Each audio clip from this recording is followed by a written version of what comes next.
Hey everyone, welcome. I hope you all are out there. This is a new journey for me. We are all fucked. Let me get my microphone closer to me.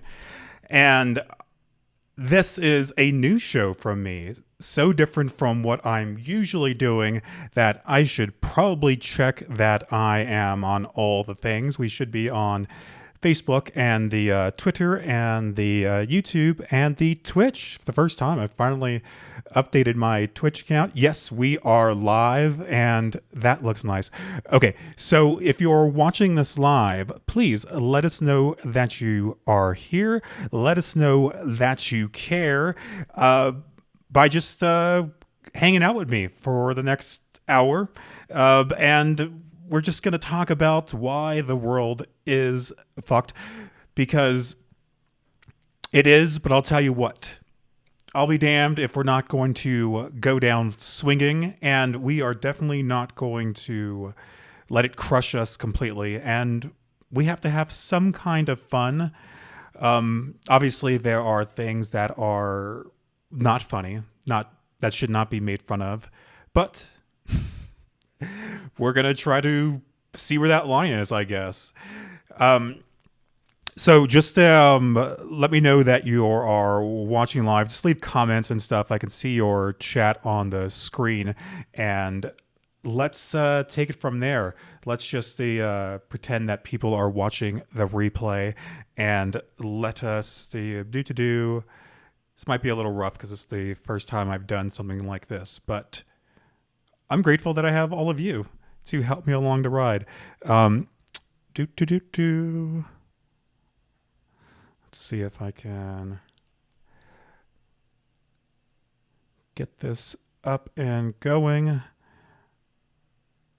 Okay. So here is the news today.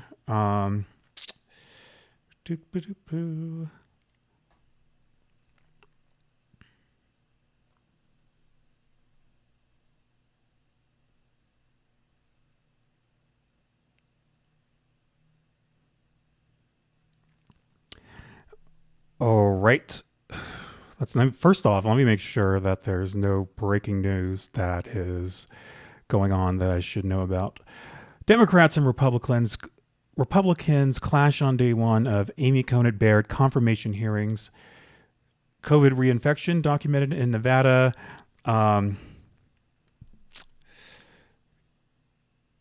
me see if I can get a picture going.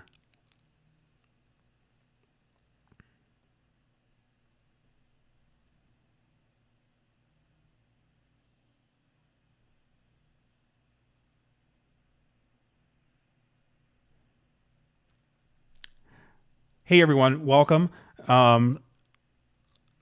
Let's see. First off, thanks for joining me so far.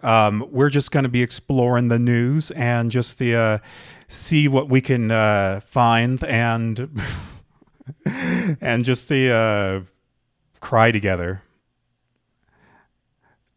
Okay, so let us go. Here we go. Okay, here we go. All right. My dog is.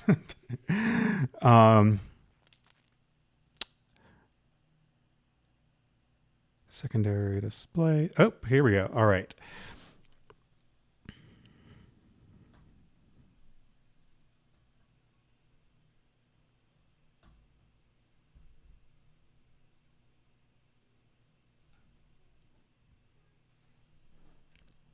Just trying to get my mouse to that second display.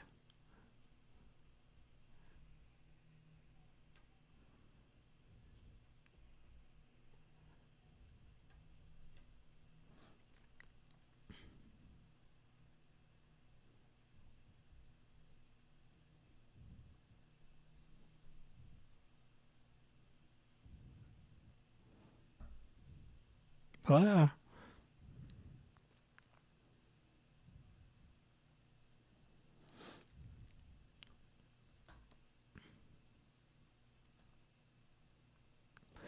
Okay, so looks like there's nothing new since I last saw. So let's Here we go.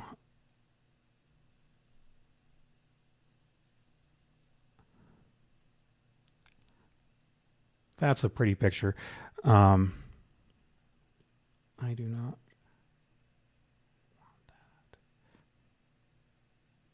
My Twitch channel is twitch.tv/Rudy Caseres. The YouTube needs to refresh to see the live. Is that something I have to do, or is that you? Um,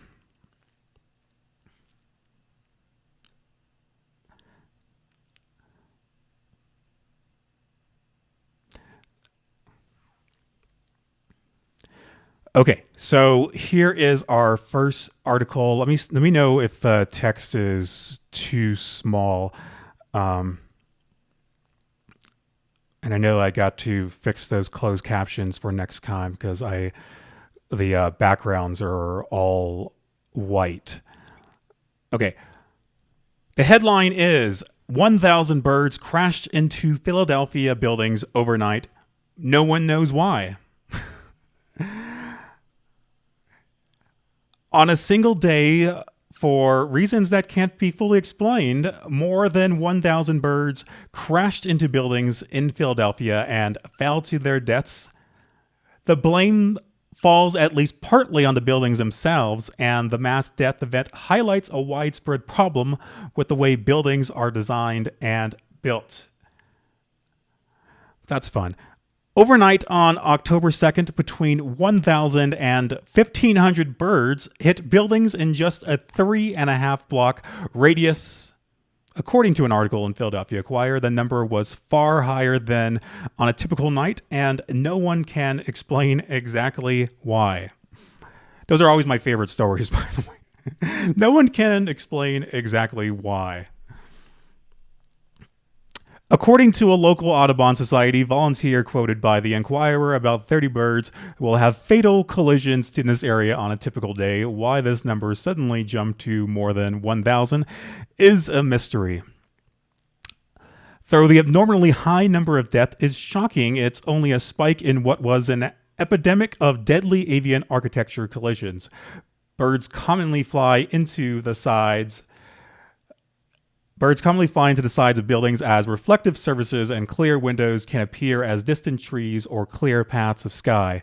Researchers estimate that collisions with buildings cause between 100 million and 1 billion bird deaths in the U.S. every year, and they add that most deaths are associated with buildings in the 4 to 10 story range.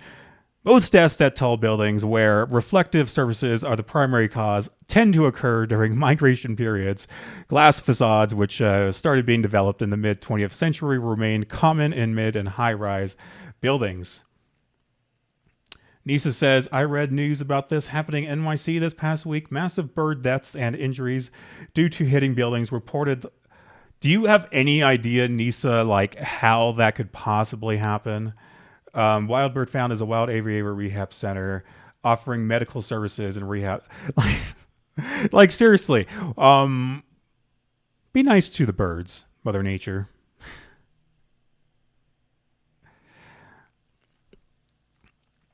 Let me make this bigger over here. I might have to put on my glasses. Some birds are now on their fall migration from the cooling northern hemisphere to more tropical locations in Central and South America. John Bowden, senior director of bird-friendly communities at the National Audubon Society, says birds migrate at night using the moon and stars to guide their flights, which likely explains the high number of casualties. The high number of deaths seen in Philadelphia is rare but not unprecedented, according to Rowden. We are in the thick of migration right now, Bowden says. There's adult birds that are coming back from their breeding grounds, but there's also a whole ton of baby birds, brand new birds that have never navigated the built environment before and are naive to what that presents to them. Well, that explains something. Cloud cover may have caused the birds to fly over than they usually would, and city lights can distort their sense of direction. The night light and reflective core of Philadelphia may have put them in a direct and deadly path into the slides of the city's buildings. Like New York, Philadelphia is on the fall migration path of many birds. It's a problem even Congress is trying to address. And then there's a quote by the bottom. There's progress, but there needs to be so much more. I would hope so.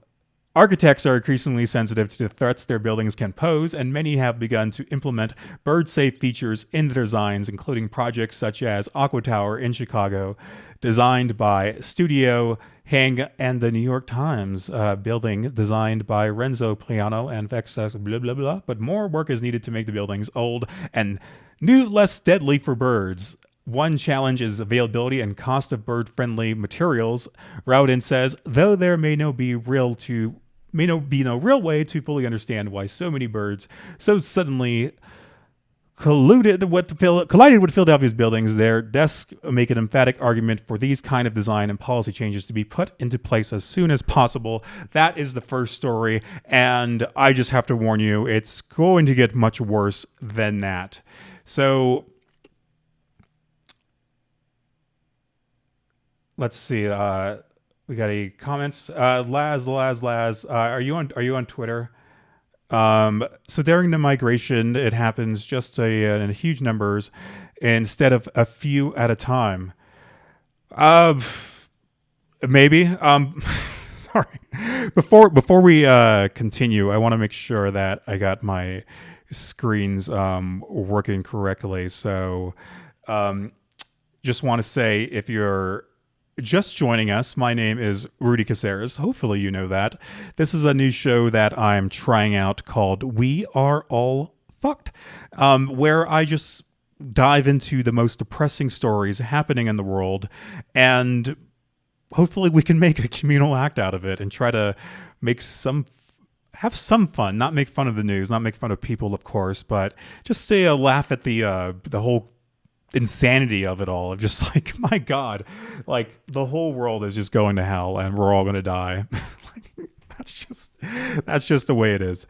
Okay. So let me get things set up. I think it'll help if I if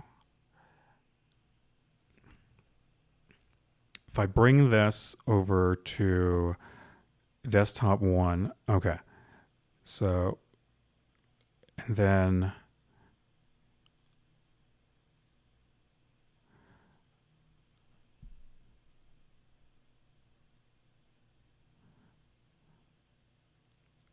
all right.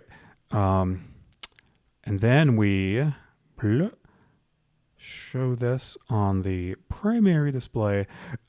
Awesome. Okay. And then we'll put that out. All right. That is looking a little bit better. Okay, making sure that I'm front and center. Okay, so let's get back into the swing of things. Here we go. I'm going to try to not read these whole verbatim, just because that takes a long time. There we go. Actually, let me see if I can open this up in Safari. That way I can put the reader view on. There we go. All right, now we are in the mix. Okay. Immigration tent courts at the border have cost taxpayers nearly $70 million during the pandemic, but there are no hearings. I should also mention that I am of Mexican descent, so I will probably end up in one of these camps someday. No immigration hearings have been taking place at the large prefabricated border facilities built in 2019 to conduct immigration hearings, yet the federal government has spent nearly $70 million during the pandemic to maintain these structures, also known as tent courts, in Brownsville and Laredo, Texas. Since the beginning of the pandemic in March, the government has spent more than $67 million under a federal contract with Deployed Resources, the New York contractor that built these facilities in 2019 and has provided tents, office containers, urinals, and sinks to festivals such as Bonnaroo and Lollapalooza. Well, so that means that they know what they're doing then. Yes, Kevix, that it is a it is a horror unlike we've ever seen in the universe. I like a new profile pic, by the way. Back to the story.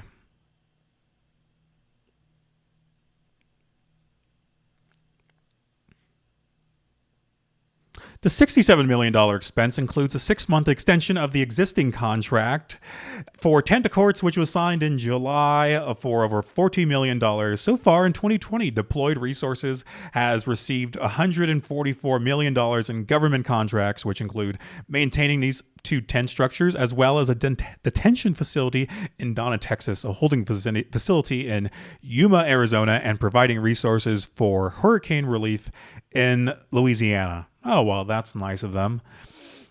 In case you're wondering, I haven't actually read these stories because I kind of wanted to be surprised, I guess, at the awfulness. So hopefully I don't read anything that's just too awful even for me, and I have a strong constitution. In September 2019, the administration moved its hearings for migrants crossing the southern border to prefabricated facilities instead of regular U.S. courts. 6 months later, in March 2020, the Centers for Disease Control and Prevention cited concerns over the COVID-19 pandemic and halted immigration hearings for 30 days in these courts, which were built under the administration's Migrant Protection Program, or what activists refer to as the air quote alert, Remain in Mexico policy. Can we say that again?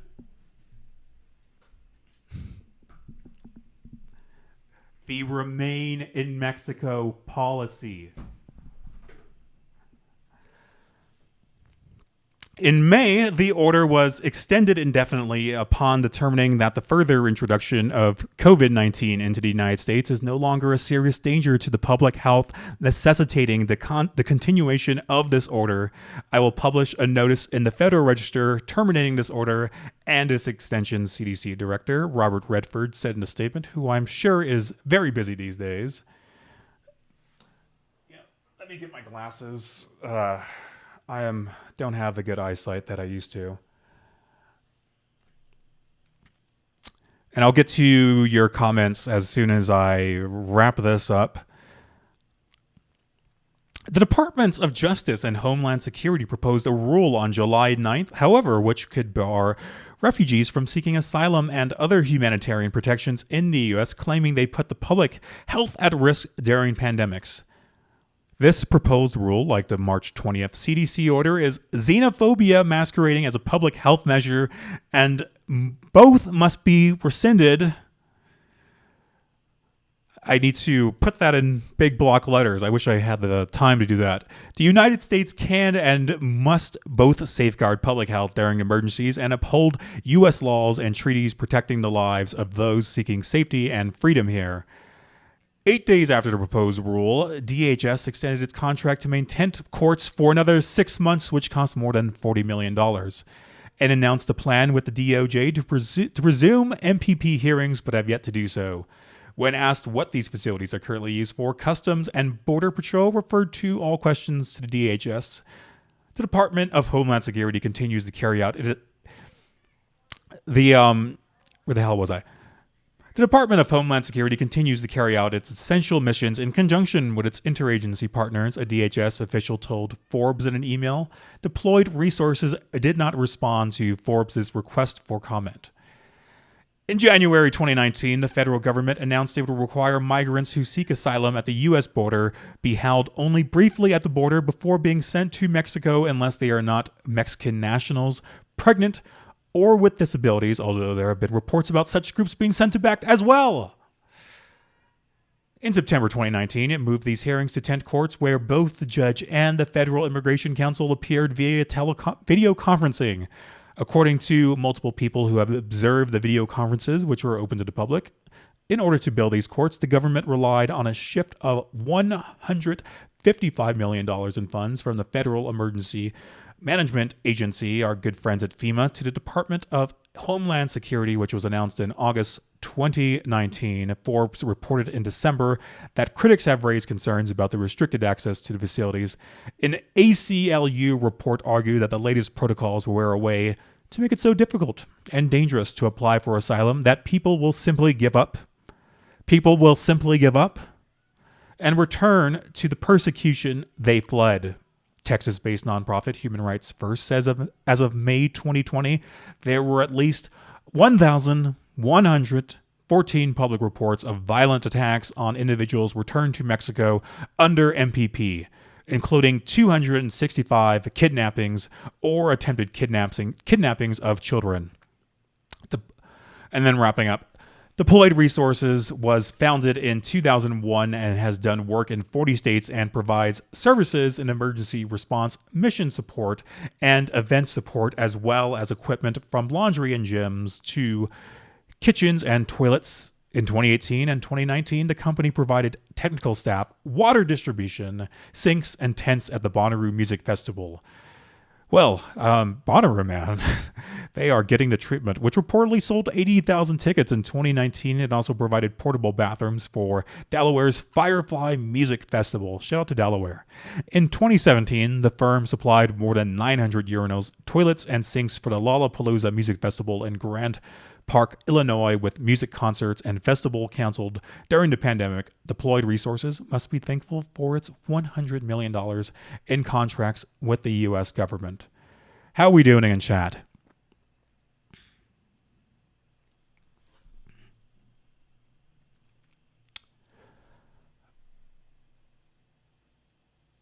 Kevik says, I really got to find a good place for these comments.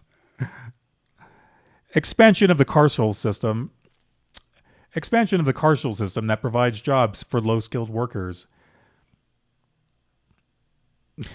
Yeah, I should. Well, yeah, we're tweaking things on the fly, so I can think of like 10 different things like right off the top of my head that are going to change for episode 2. So, and then there is going to be an episode 2 next Monday at 6 p.m. Pacific or 5 p.m. Pacific. I'm in Mountain Time, so I'm all screwed up. 5 p.m. Jesus Christ. 5 p.m. Pacific Time, 6 p.m. Mountain Time, 7 p.m. Central Time, 8 p.m. Eastern Time. So, yeah, I can think of quite a few things that are going to change next week. So Kevik says these are death traps for people in these facilities along with jails and nursing homes. Yes, I agree. And then Laz says that's kind of out the window at this point. Kevix likes my backdrops. Thank you very much. I believe I'm not sure if you're watching on my personal page or my business page, but I know definitely if you're watching on my business page, you're probably watching on my personal page, Kevix, because that's usually where you comment. But if you leave a reaction on there or follow me, the lights actually light up in the background. If you're on Twitch and you follow me, then they light up to a different color, and I can't get the bits or any of the monetization stuff. So basically, it is if you follow me on YouTube, it lights red. If you react to the post or follow me or share the video, it lights up blue. And if you follow me on Twitch, which I hope you do, if you have an account, or just create one and only follow me, it'll light up the Twitch purple. So yeah, try. I don't know if you're following me, Laz, on Twitch, but unfollow me and then follow me on Twitch and see if it lights up. Okay, so let's get back into the swing of things.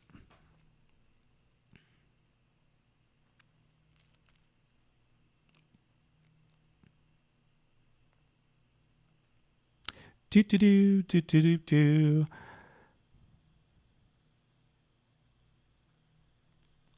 Let's watch a video just because I need a my mouth is getting dry.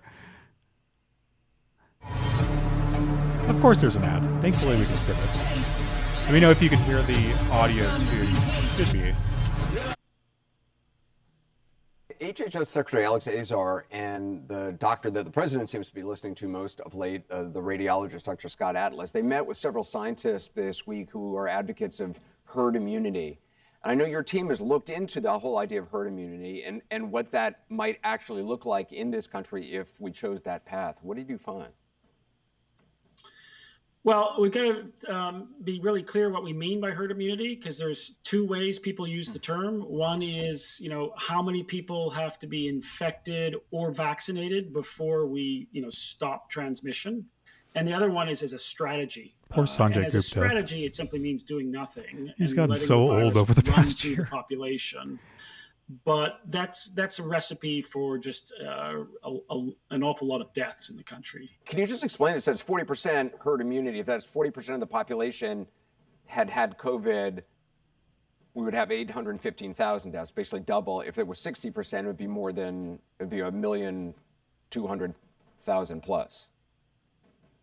Yeah, and we can make these captions. calculations because we know pretty well from the surveys about antibodies, we know pretty well what the death rate is by age. And so we can take that death rate by age, how many people What's would the have link to for, be Kevix? infected before you get to herd immunity, and make those calculations. So it's pretty disturbing, because even the most optimistic view, let's say, as you said, 40%, it suggests we're not very far along in the epidemic yet in the United States. Oh, yay. It's interesting, Dr. Murray, because Alex Azar, he was sort of referring to this meeting where the plan or the strategy was that you insulate the vulnerable people, right, which is about 40% of the population based on age and pre-existing conditions. Insulate them, but go ahead and let schools open, for example, making the case that young people could essentially become a herd, I guess, of protection around the more vulnerable. You're hearing that a lot. I think that's what Secretary Azar was referring to. Is that have the same problems that you're describing? I hope not. Well, in a theoretical world where everybody who's vulnerable, everybody over age 65, people with comorbidities, don't come into contact with everybody else, maybe that would be possible, but that's not what we see in any country. What happens is when there's a lot of transmission, like we saw in Florida, No, it is an awful strategy. It eventually gets into the people at home, the parents, older friends, and that's when we start to see the deaths tick up. Awful strategy. You really can't isolate people that way. And no society so far has successfully done that, and we don't expect that to occur.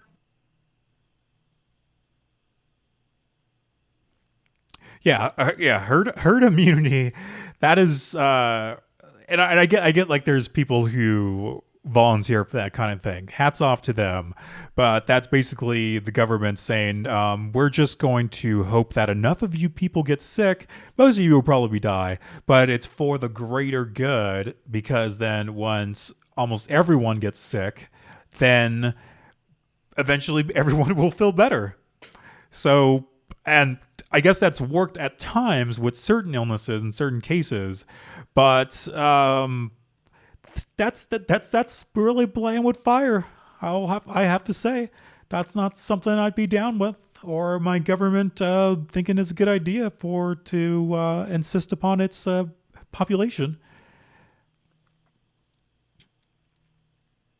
Yeah, it's a sacrifice of those typically othered.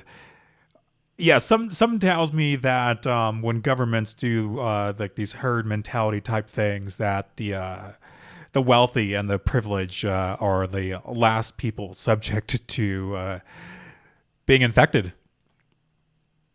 So let me see. Let's go on now. Let's go back to our saved stories.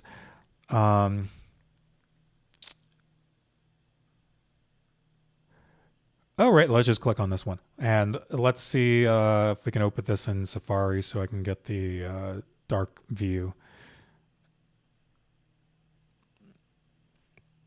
There we go. Let me make this even bigger because apparently I'm an old man now.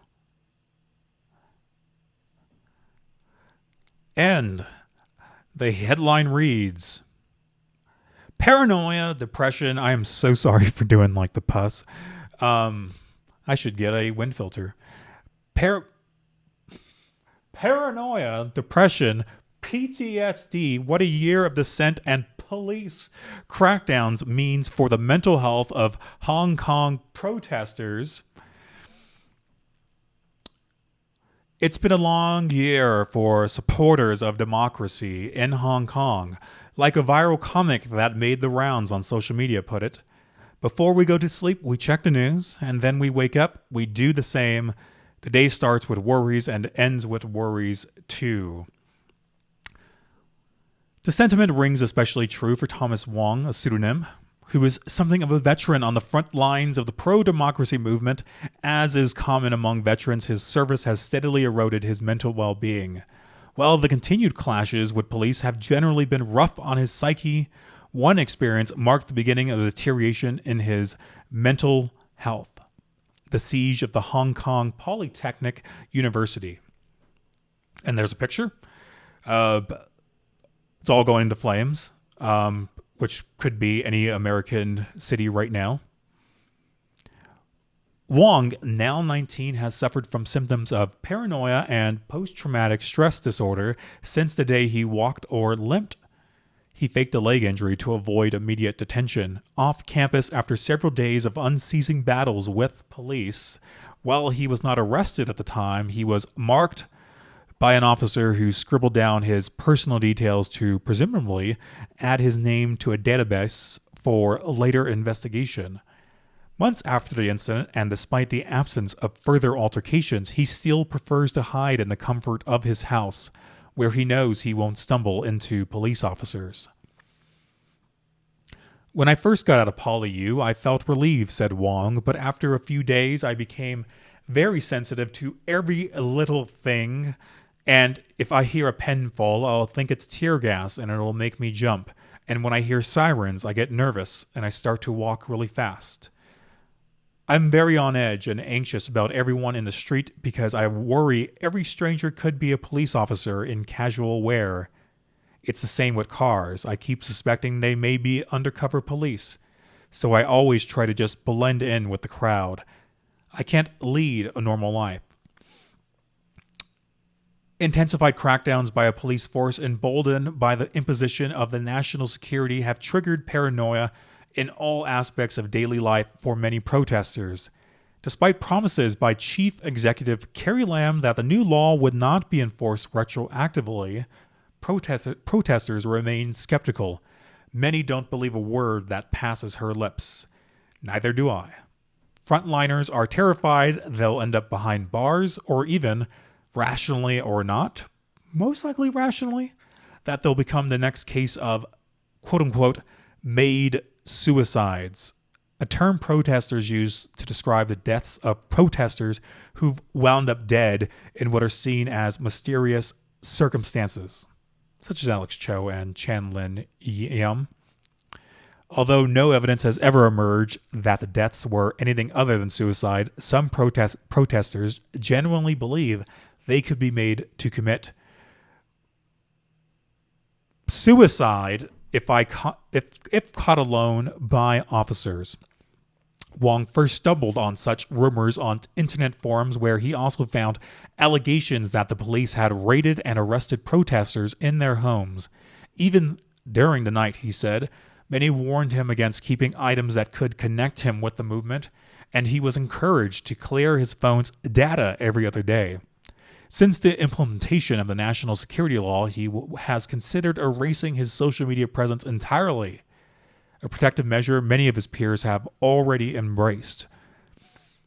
They took down our name, age, gender, and addresses on a notepad and even videoed what we were wearing. We thought they were gathering evidence to arrest us later, and that has cast a shadow of fear over my life. I can't sleep because I constantly worry about this, he said.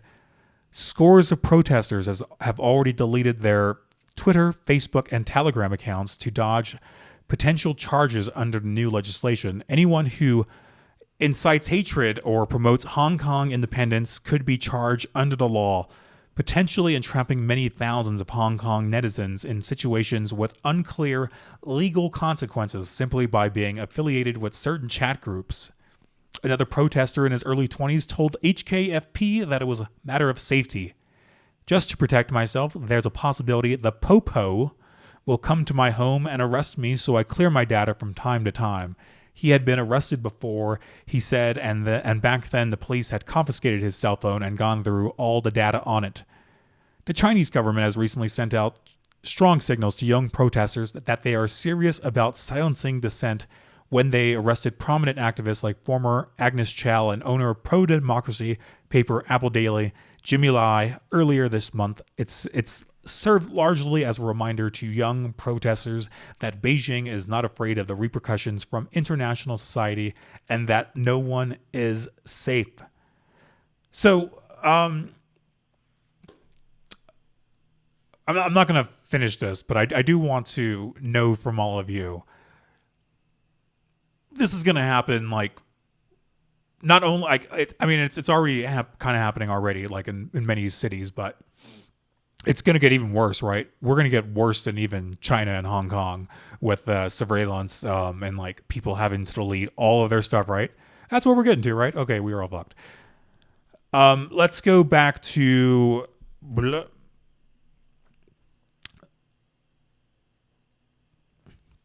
Okay, let's go... Okay. Back to the comments from... Laz says, people talking about herd immunity. Let's pretend it's not a gruesome. I need to make sure those can stay on longer. That's number 11 thing I need to change next time. Dealing with just remains the hospital overflow. It's not something. Okay. Yes. I know. I just I read it how it is, Kevix. Or die by suicide. But yeah, that's still a lot of work to go. But that's what us mental health advocates do. And we explain. We don't just say like, oh, just change that. And they're like, why? It sounds wrong. Nisa says, I live online. My friends are online. I'm not leaving. Well, you came to the right place, Nisa, because I'm not leaving either. And we're just going to try to treat this as like a hangout spot. The reason why I started this show is because I didn't want to run away from all the bad news in the world. I wanted to run towards it and learn more about why things are the way they are, to confirm that the world has gone to shit and it's only going to get worse. That does not mean it's never going to get better. We just got a long road ahead of us. But we still have the internet. We can still talk freely, at least for now. I hope I'm not being wiretapped and people are going to come knocking on my door. Until then, we are going to do our best to still have a community and still talk about things, serious things, because like I said, we can't just run away from the news, but we also can't let it just completely depress us all the time and completely have a stranglehold on our mental health. So I'm so glad that you've joined us, Nisa. I'm glad you joined us, Kevix and Laz on Twitter. So if anyone else is watching on the Twitch, please follow me. I appreciate that. I want to build up that channel and do more cool stuff there as well. If you're watching on Periscope, make sure to follow me on Twitter at Rudy Caseres. I'd appreciate that. I also host a podcast called the Open Excellence Podcast, where I dive even deeper into the most pressing issues, specifically in mental health care. My most recent episode was on youth mental health. So go check that out. Open Excellence Podcast. You can find that on Apple Podcast, all the other platforms, Spotify. You can even go to the Open Excellence YouTube channel. So please go check that out. Please go support. That's been a very rewarding journey so far. But this is all mine. Like, I'm not working for anyone. I'm certainly not getting paid by anyone right now. So I'm excited to start this new journey. It's just me on here. I might occasionally have on people to join me and cry together. But for the most part, it's me and you all out there.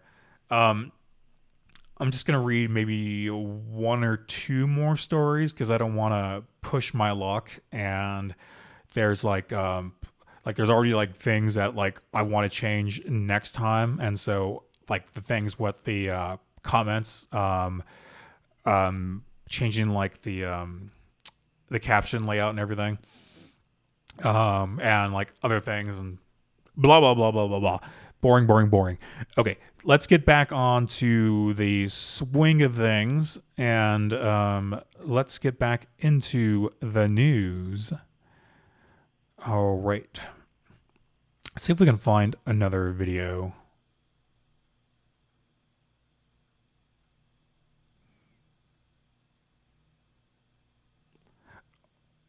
Oh, Gottlieb predicts, quote unquote, a lot of death and disease before the end of the year as COVID cases rises. Sounds like it is very on brand for this show. And we're back with former FDA Commissioner Dr. Scott Gottlieb, who is in Westport, Connecticut. Good morning to you. Good morning. The president said yesterday the virus is disappearing. The numbers tell a different story. Friday, we saw the largest one-day increase in new cases in 2 months. How prepared are we as a country for what's about to happen? I think we're going to face a difficult fall and winter. What we thought might be just a bump after Labor Day clearly is a resurgence in the virus heading into the fall and the winter. You're seeing cases build across the entire country. There's now about 15 states with a positivity rate above 10%. About 40 states have a RT, a rate of transfer above 1.0, which means they have an expanding epidemic. And most concerning is hospitalizations are building. People look at the number of cases and they tend to discount that. They say that because we're testing more, we're turning over more cases. But the hospitalizations are the clearest objective measure of rising infection around the country. And also remember, we test more not just because we test more because we have more virus. Some people get tested because they're worried well, but most people get tested because they're either having symptoms or they're in touch with someone who is known to have COVID. So testing is going up because more infections spreading around the country. So we're in a difficult situation heading into the fall. We should probably stop testing then. I think the only caveat is, in terms of us being better prepared for this wave, is that we have dramatically improved clinical care in hospitals. So I think we're going to have better outcomes overall, but we're still going to have a lot of death and disease between now and the end of the year. It's a bad makeup job. Well, I ask you that because you've been on this program warning since August that the Midwest is trending in the wrong direction, trending upwards. This past week, she sounds like the news anchor from Family Guy. A field hospital because the ICU units in hospitals are getting overwhelmed. Why aren't those states better prepared? Well, in many respects, the states are better prepared in terms of the capacity in their healthcare system. I think the reality is that the preparation includes building field hospitals. You have to build surge capacity. The hospitals themselves just physically don't have the infrastructure to deal with the magnitude of the infection once this becomes epidemic within a local region. So this is part of the preparation. I think when you look at the hospitals and talk to hospital executives, and I've been talking to them, they feel a lot more confident about their preparations in terms of stockpiling ventilators, stockpiling protective equipment. But when this does roll through a region and becomes densely epidemic, it's going to look like this. They're going to have to build surge capacity, swing capacity. They're going to have to suspend elective surgeries. That's the system being prepared. That's the reality of this virus. And the other thing is, the parts of the Midwest and the northern states around the Great Lakes, which is where the infection is building right now, the parts of the country that are getting colder more quickly, we also see it starting to build in the southern states. And so for those who thought that this had swept through Florida and Texas and Arizona and other states and they had achieved some level of immunity and it wasn't going to come back again, you look at Texas right now and there are concerning signs that they're having a resurgence in infection that is quite dramatic. I'm sure they beg to differ. Something key to watch as we head towards election day. The president himself, you saw this letter released by his physician last night. It didn't explicitly say that the president has tested negative. At this point in his recovery, what are you concerned about? Is he contagious? Yes. Probably not. And he's not going to test negative for a period of time because we know that people continue to shed virus for a long period of time, but that's dead virus. It's virus that doesn't grow in a culture, can't really pass on the infection. There are indications that the president's no longer infectious. They released data on what we call subgenomic RNA, which is an intermediate piece of viral genetic material that you really typically only see when the virus itself is replicating. So that's an indication that he no longer has replication competent virus, meaning that it's not live virus, but he's going to continue to shed for a while. Now, based on classic criteria, he's about 10 days out from the onset of symptoms. He's been symptom-free as best we know for a number of days now. He's been afebrile without a fever for more than one day. That should make him no longer contagious. The only confounding variable here is the drugs he received. The steroids could cause him to shed virus for a longer period of time, but I think on the whole, it's probably a safe assumption that he's no longer contagious. I think the question now is, has his health been restored? Yeah. And we know that a lot of patients have lingering effects from COVID. You heard the Regeneron CEO talk about his drug, and he said he wasn't sure about supply, and Regeneron can't do it alone. You've been saying on this program since July that there needs to be more manufacturing of therapeutics in case we find they work. Well, this one looks like it may work. Why don't we have more supply, given that taxpayers have already invested in this drug?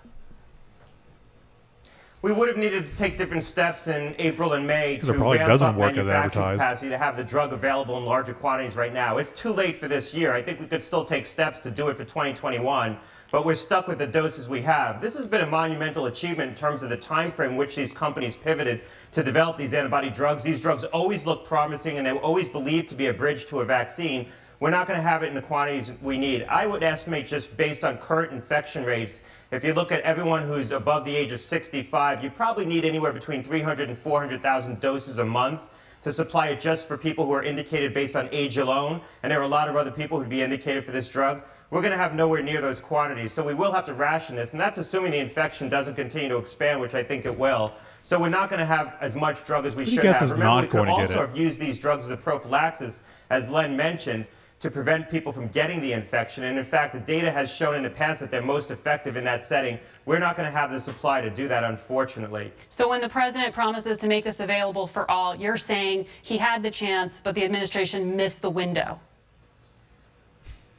Well, we definitely missed the window, and this was raised many times. I wrote about it. Others raised it to the administration, including myself, about trying to commandeer more manufacturing back in April and May, pay companies not to manufacture certain non-essential drugs. Most companies freeze about 12 to 24 months of their bulk stock of their biologics. So some companies could have suspended manufacturing of non-essential biologics and turned over their manufacturing capacity to the production of these drugs and been paid for it. The money was there to do it, but it would have taken a lot of planning. That didn't really occur. Lilly and Regeneron did a lot to free up their own manufacturing, so they're producing a lot of drugs, but not enough for the entire population. Dr. Scott Gottlieb, thank you for your analysis. Her reaction right there is everyone's reaction. And that is basically, we are all fucked. Okay. All right. Let's see. That was probably actually like the worst story I had. That's bad too, but we'll probably get that to the other day. The thing I stockpiled on was horrible news stories, just in case like I burn through these. Speaking of burning, 2020 just saw the hottest September on record. Let's open this up into Safari so we can put this in the dark mode.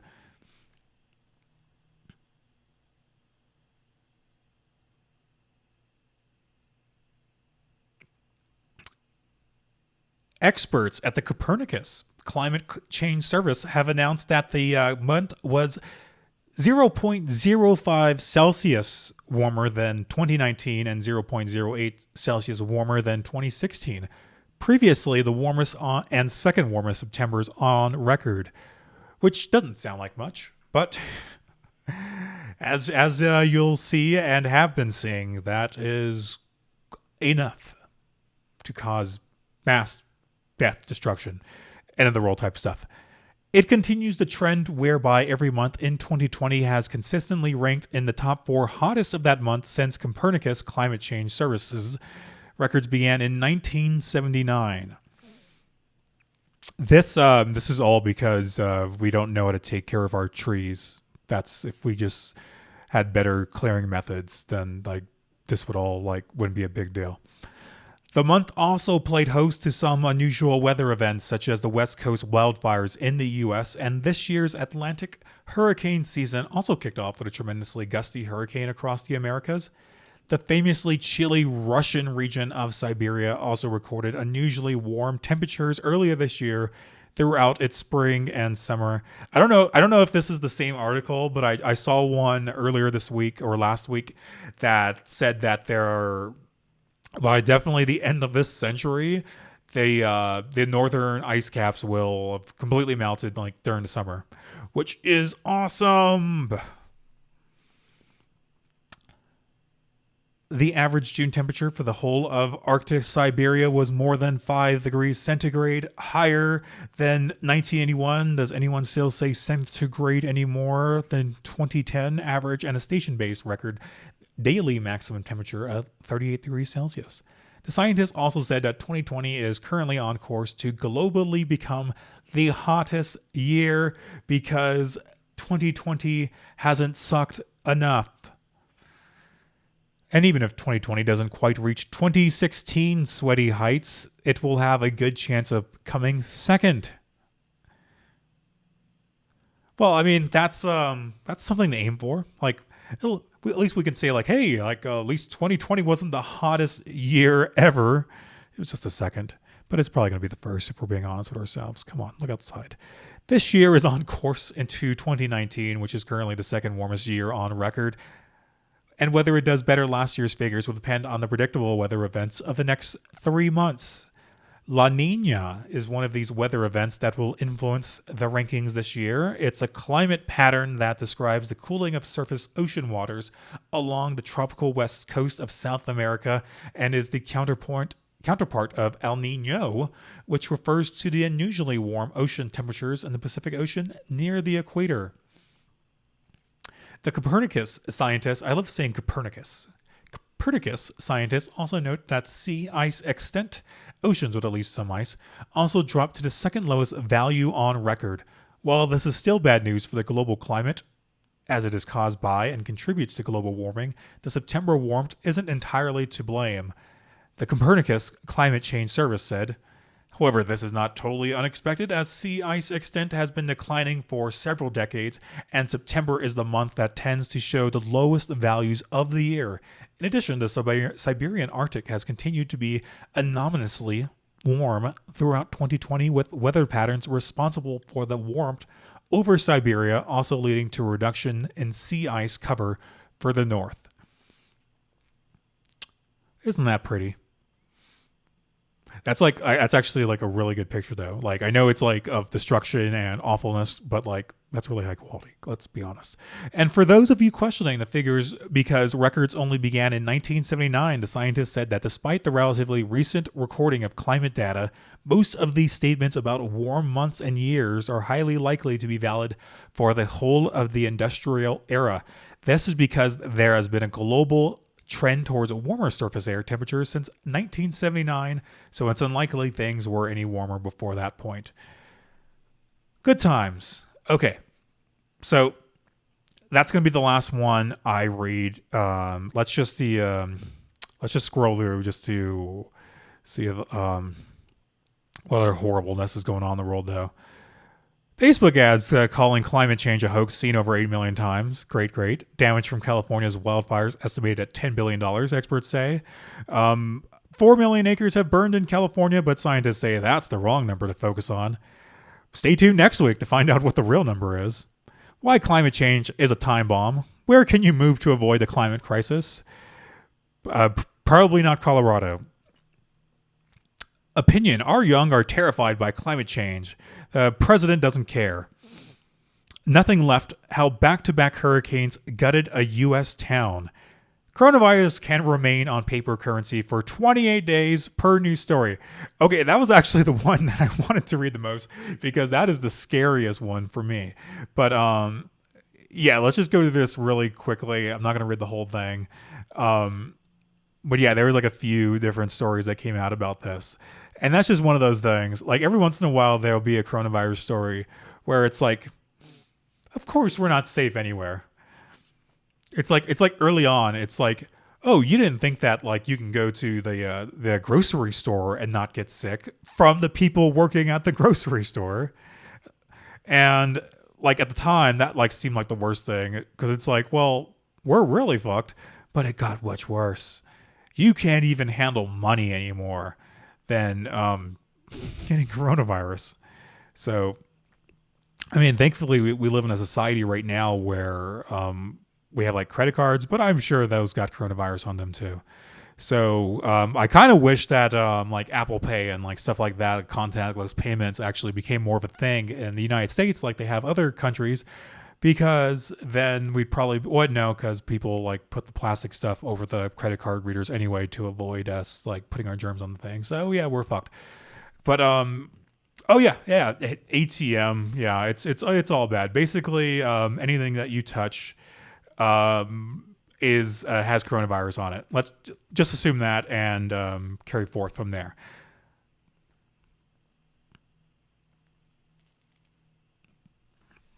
Okay, so that is going to do it.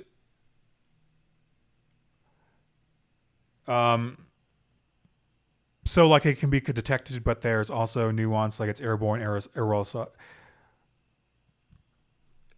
That's what I want to believe. That's what I want to believe, Joel. I'm like so ready for the CDC, whoever, to just come out like tomorrow and say like you get coronavirus just by like being. Isn't that where we're all headed? You're just gonna get coronavirus just by being. On that note, that's going to do it for episode 1 of We Are All Fucked. That's been all the news that's fit to suck. Until next week, I really hope that you'll come back and join me. Talk about the worst news possible going on in the world, which is 99% of news. And just so you know, there are plenty of ways to get positive news out there. A lot of good stuff is happening in the world. Puppies are playing with each other. Flowers are still blossoming. So I hope that you'll go forth and try to find something that brings you joy and positivity. And I don't mean that in like a saccharine kind of way. Like seriously, educate yourself. Know where the world is headed. Know how to protect yourself. But also just try to find the little things in life to bring you satisfaction, bring you some kind of joy. Take care of each other. Be nice. Don't be an asshole. But remember, we're still all fucked. Until next Monday, 5 p.m. Pacific time, 6 p.m. Mountain time, 7 p.m. Central time, 8 p.m. Eastern time. Thank you all. Thank you to the MVPs, Kevix, Laz, and Nisa. If you're watching this later on, thank you. I appreciate that. And join me next week.